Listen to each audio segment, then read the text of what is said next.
Quem diria? Nona edição já do Madrugadas Inesperadas. Essa monólogo live, mas que está aberta. Se alguém aparecer e quiser entrar, por que não?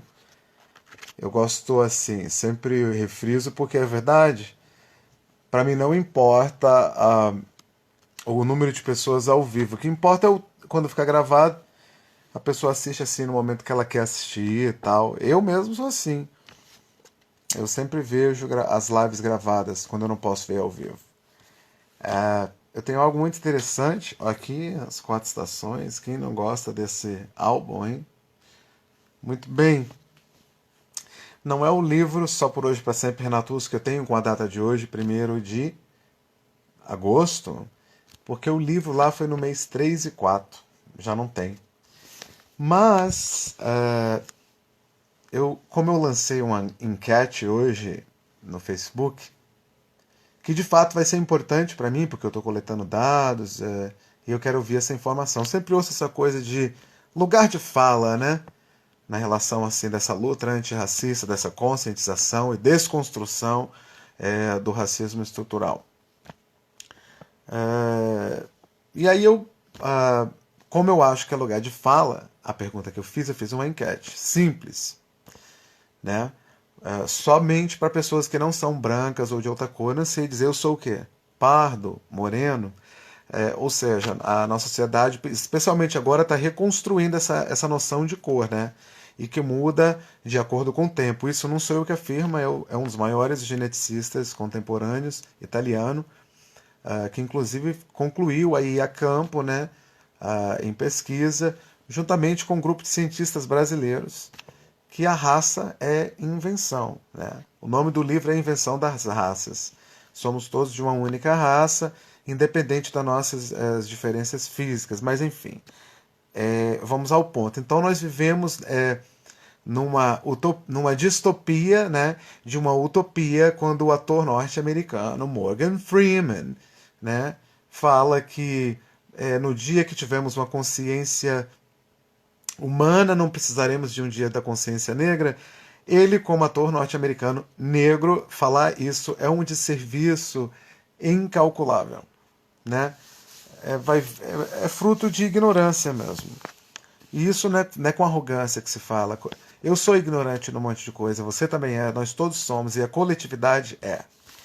Então, em momentos de redes sociais, todo mundo tem voz, vira uma câmera de eco, muitos estímulos, aí a gente está sobre uma casta de uma irritabilidade, né? E quando vem raiva e medo, aí mistura irritabilidade, raiva, medo, senso comum como navalha de decisão e de julgamentos.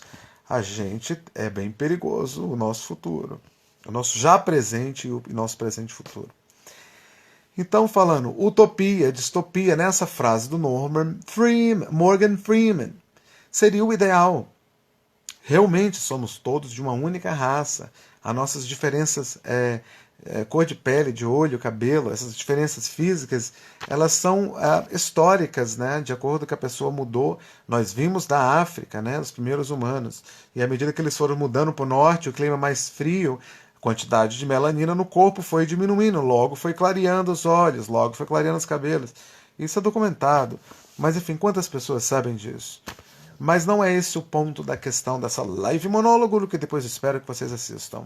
Então eu fiz uma enquete. Eu queria ouvir das pessoas que não são brancas, ou que não são pardas, ou enfim, dos negros, né, ou pretos. Foi justamente essas duas palavras. Eu queria ouvir de quem é, né, se tem diferença alguma ser chamado de preto ou negro. Aí uma pessoa falou, depende. Não, eu não estou entrando no depende. Vamos partir do princípio que a pessoa não usou um tom de voz e nem falou com a intenção de ofender. Simplesmente a palavra negro. Você falar, Marcelo é um professor de história negro, aqui do nosso corpo da universidade, vai representar a gente bem lá naquele movimento sobre diversidade. Enfim, estou dando um exemplo bobo. Óbvio que o tom da fala e a intenção do falante, dependendo do que ele fala, vai ter um efeito, um impacto, né? Que pode ser destrutivo. Isso não só para negro, para qualquer coisa. Tom de voz muda o significado de uma palavra. Mas eu não estou entrando nesse mérito. Simplesmente só nada normal. Para quem é negro, tem diferença ser chamado de negro ou preto? Para mim tem, mas esse não é o meu lugar de fala. Mas eu posso, né, ter opinião, que é uma opinião, mas não é minha fala.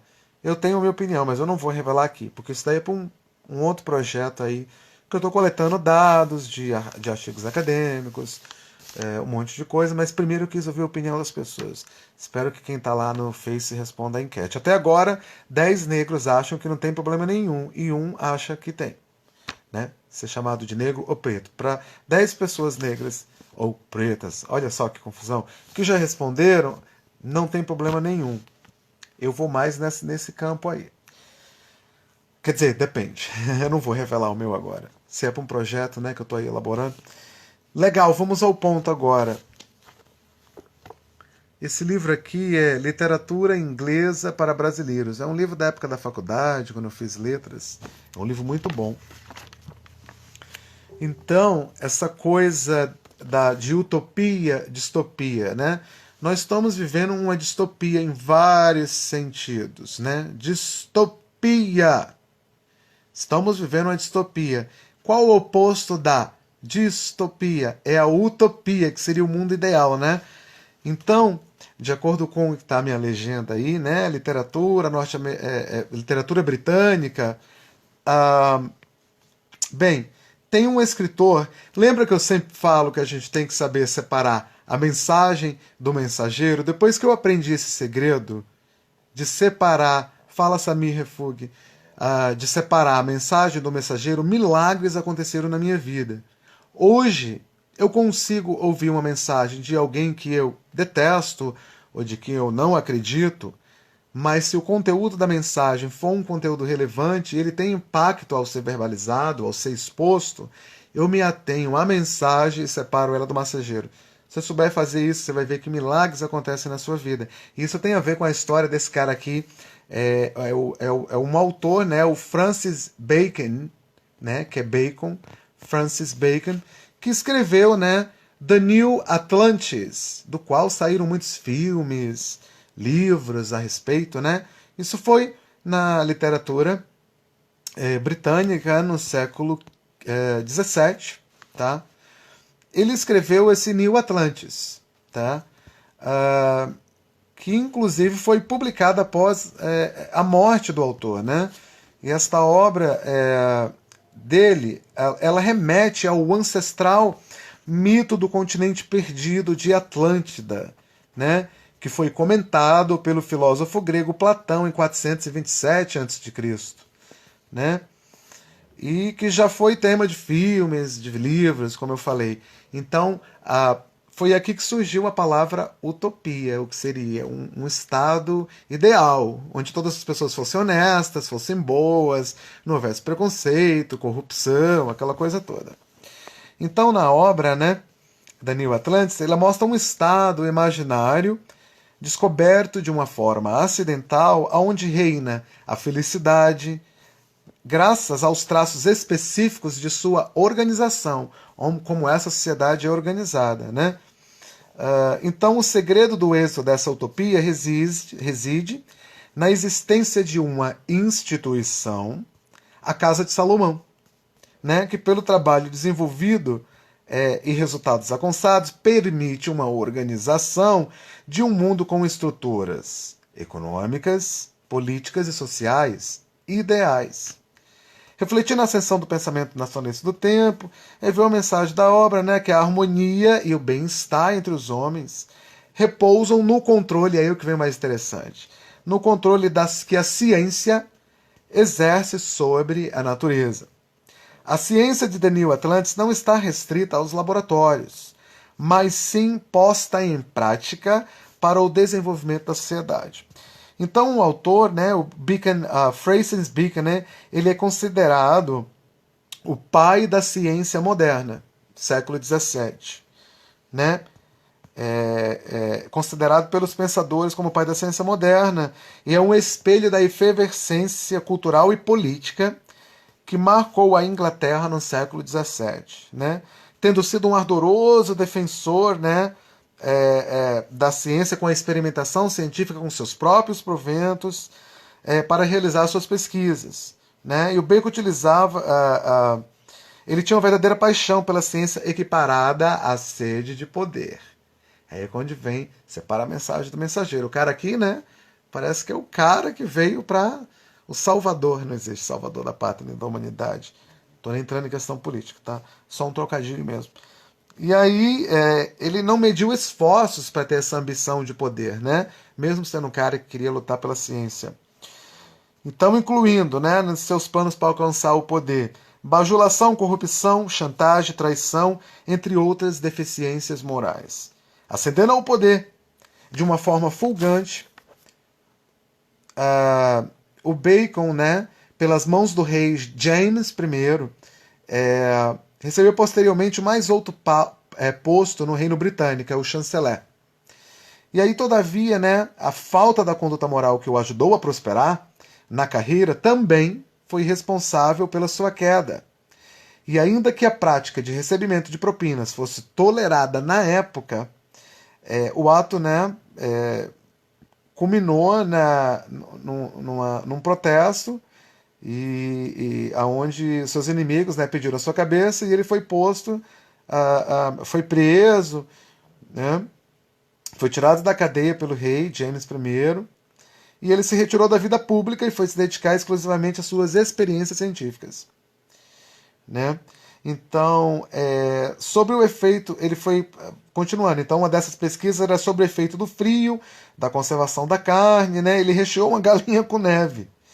Então, ele desenvolveu uma bronquite que acabou por vitimá-lo em 1626. Então, é um clássico da literatura inglesa, The New Atlantis, né? Foi aonde surgiu a palavra... Eu não sei dizer assim, foi onde surgiu a palavra utopia, mas com certeza é um dos primeiros registros e tem todo esse contexto. E o próprio cara que era em prol da ciência, né, e não do senso comum, ou seja, boas intenções, acabou se corrompendo. Enfim, eu achei interessante falar isso. Se alguém aqui estiver vendo esse vídeo e quiser comentar, eu acho que dá para comentar depois dele gravado, e não for branco, nem pardo como eu, uma pessoa realmente for negra ou preta. Que confusão, né? Eu gostaria que comentasse. Tem problema algum para você?